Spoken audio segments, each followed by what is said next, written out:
నిర్మల్ జిల్లా బాసర శ్రీ జ్ఞాన సరస్వతి అమ్మవారి ఆలయానికి భక్తులు పోటెత్తారు. గోదావరిలో పుణ్య స్నానాలు ఆచరించి అమ్మవారిని దర్శించుకున్నారు.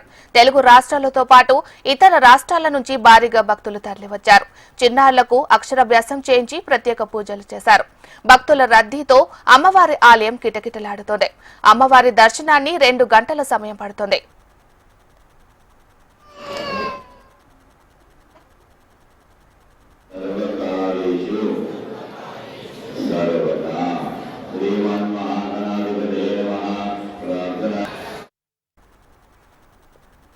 నింగి నుంచి నేలకు దిగుతున్న ఆకాశగంగను తలపించే మహత్తర జలపాతం అది. ఎత్తైన కొండలపై నుంచి జాలువారుతున్న జలపాతాలు ప్రకృతి రమణీయ ప్రదేశం. వస్తున్నాం వస్తున్నాం లింగమయ్య అంటూ భక్తుల చరణఘోషలు. ఇది తెలంగాణ అమర్నాథ్ యాత్రకి పిలువబడే శలేశ్వరం ప్రత్యేకత. నాగర్ కర్నూలు జిల్లా అమ్రాబాద్ అభయారణ్యంలోని ఎత్తైన కొండల నడుమ 1000 అడుగుల లోతైన లోయలో కొలువైంది పురాతన శలేశ్వర క్షేత్రం. ఇక్కడ ఎత్తైన కొండలు, జాలువారే జలపాతాలు, జంతువులు భక్తులకు కనువిందు చేస్తాయి. ఏటా చైత్ర పౌర్ణమికి నల్లమల్ల అటవీ ప్రాంతంలోని శలేశ్వర క్షేత్రంలో జాతర నిర్వహిస్తారు. ఈ జాతరకు రాష్ట్ర నలుమూలల నుంచే కాకుండా వివిధ రాష్ట్రాల నుంచి లక్షలాదిగా భక్తులు తరలివస్తున్నారు. కేవలం 3 రోజుల పాటు మాత్రమే జరిగే ఈ జాతరకు వస్తున్నాం లింగమయ్య అంటూ శివనామ స్మరణతో ఆ అడవి ప్రాంతమంతా మారుమోగుతుంది.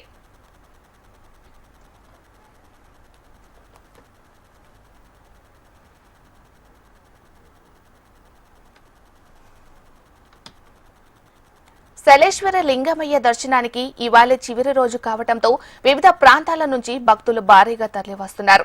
దాదాపు 200 అడుగుల ఎత్తైన కొండల మధ్యలో రాళ్లపై నుంచి జాలువారే జలపాతాలను వీక్షిస్తూ శివయ్య దర్శనం చేసుకుని పరవశించిపోతున్నారు.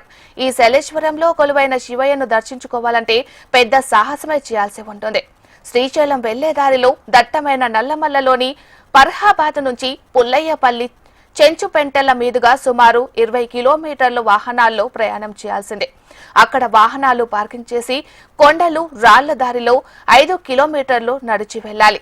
ఓ వైపు లోయ, మరోవైపు రాళ్లు.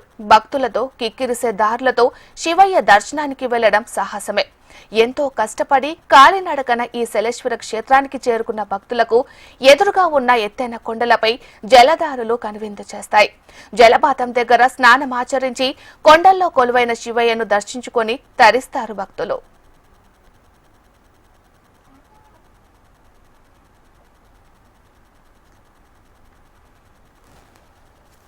మనం వెళ్ళేటప్పుడు దర్శనం ఎలా చేసుకుంటామని చెప్పి అనుకుంటాం. అయితే ఆ స్వామివారి సన్నిధిలో పోయిన తర్వాత మనం ఎలా పోతామో ఎలా వస్తామో పైనకి ఎక్కినంత వరకు తెలియనే తెలియదు. దేవుని భక్తి అంటే అలా ఉంటుంది. కాబట్టి శలేశ్వర స్వామి మొక్కుతే వరాలు ఇస్తాడు. మనం ఎప్పటి నుంచో చూస్తుంటాము. పిల్లలు కాని వాళ్ళు ఉంటే శలేశ్వర స్వామి దగ్గరికి ముచ్చటగా 3 సార్లు వస్తాయి. కంపల్సరీ పిల్లలు పుడతారు, అనుకున్న కోరికలు నెరవేరుతాయని చెప్పి మన పెద్దలు చెప్పిన ఆనవాయితీ.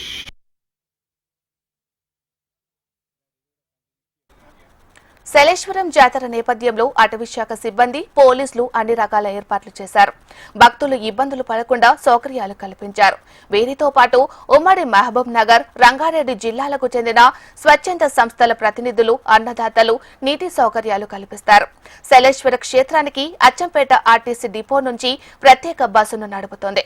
ఈ 3 రోజులు మాత్రమే అడవిలోకి వాహనాలకు అనుమతులు ఉంటాయి. అయితే భక్తులు ఇక్కడ అడవిని సంరక్షించేలా ప్రవర్తించాలని, మంటలు ఏర్పాటు చేయడం, ప్లాస్టిక్ వినియోగం చేసి హాని కలిగించొద్దని అధికారులు చెబుతున్నారు. నిబంధనలు ఉల్లంఘిస్తే చర్యలు తప్పవని హెచ్చరిస్తున్నారు. పోల్చుకుంటే ఈ సంవత్సరం హాలిడేస్ వచ్చింది కాబట్టి భక్తులు ఎక్కువనే వచ్చారు. దాని తగ్గట్టుగా ఫారెస్ట్ డిపార్ట్మెంట్, పోలీసు మరియు ట్రైబల్ వెల్ఫేర్ డిపార్ట్మెంట్ అందరూ కలిసి ట్రాఫిక్ని కంట్రోల్ చేయడం, భక్తులకు కావాల్సిన ఫెసిలిటీస్ కూడా అరేంజ్ చేయడం జరుగుతుంది.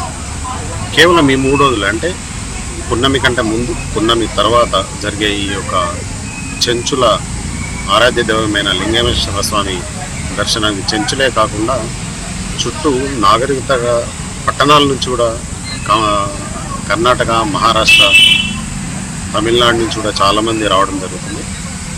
అంతేకాకుండా ఈ వెహికల్ ట్రాఫిక్కు కొంచెం ఇబ్బందులు ఎదుర్కొన్నా కూడా ఫారెస్ట్ డిపార్ట్మెంట్ అండ్ పోలీస్ వాళ్ళు సయోధ్యతోటి ఎటువంటి ఇబ్బందులు కలగకుండా చాలా చోట్ల పార్కింగ్ ప్లేస్, చాలా చోట్ల టికెటింగ్ కౌంటర్స్ కూడా పెట్టేసి భక్తులకు ఎటువంటి ఇబ్బంది రాకుండా చూస్తున్నాం. ఈ అమరాబాద్ టైగర్ రిజర్వ్ని కాపాడుకోవాలనే ఉద్దేశంతో రావాలి, కానీ ఎక్కువగా దీన్ని ఇంటర్ఫియర్ అయ్యి మనం చూడాలి, లోపలికి వచ్చి ఎంజాయ్ చేయాలనే ఉద్దేశంతో కాకుండా పర్యావరణ ప్రేమతో వచ్చి ఇక్కడ భక్తి శ్రద్ధలతో చేస్తే అంతా బాగుంటుంది.